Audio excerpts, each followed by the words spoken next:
Welcome to Tamil joy. 4 Yuvraj Singh, 3 Suresh Raina, 1 Rohit Sharma என 3 பேரையும் சேர்த்து செய்த கலவையாக அதிரடியில் மிரட்டிய சேட்டேஸ்வர் புஜாரா. என்னங்க, நம்ப முடியலையா? வாங்க அது என்ன தகவல்கள்னு விரிவாக பார்ப்போம். ஆனால் அதற்கு முன்பு நீங்க இன்னும் நம்ம சேனலை சப்ஸ்கிரைப் பண்ணலன்னா மறக்காம சப்ஸ்கிரைப் பண்ணிக்கோங்க. கூடவே அந்த பெல் பட்டனை அழுத்த மறந்துடாதீங்க. அதாவது சையத் முஸ்தாக் அலி என்ற உள்ளூர் T20 தொடர் இன்று நடைபெற்று வருகிறது. இதில் தற்சமயம் சௌராஷ்டிரா அணிக்கும் ரயில்வேஸ் அணிக்குமான போட்டிகள் நடைபெற்று வருகிறது.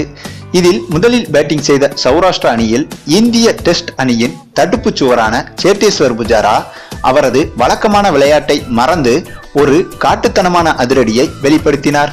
அதாவது எதிரணியில் விளையாடுபவர்களுக்கு பேட்டிங் செய்வது புஜாராவா அல்லது ரோஹித் சர்மாவா என்ற சந்தேகம் உருவாகும் அளவுக்கு புஜாராவின் இந்த அதிரடி இருந்தது என எதிரணி பவுலரான அனுரீத் சிங் பேசியிருந்தார் என்பது குறிப்பிடத்தக்கது.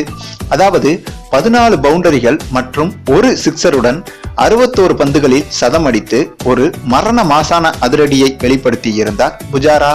இதன் காரணமாக இவர் ஒரு டெஸ்ட் போட்டிக்கான பேட்ஸ்மேன் மட்டும்தான் என்ற அடையாளத்தை மாற்றி எனக்கும் அதிரடியாக விளையாட தெரியும் என்று நிரூபித்து விட்டார் புஜாரா.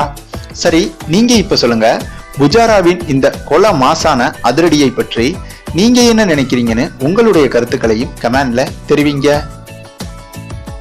இந்த வீடியோ உங்களுக்கு பிடித்திருந்தால் லைக் பண்ணுங்க, உங்க ஃப்ரெண்ட்ஸ்களுக்கு ஷேர் பண்ணுங்க. தேங்க்ஸ் ஃபார் வாட்சிங்.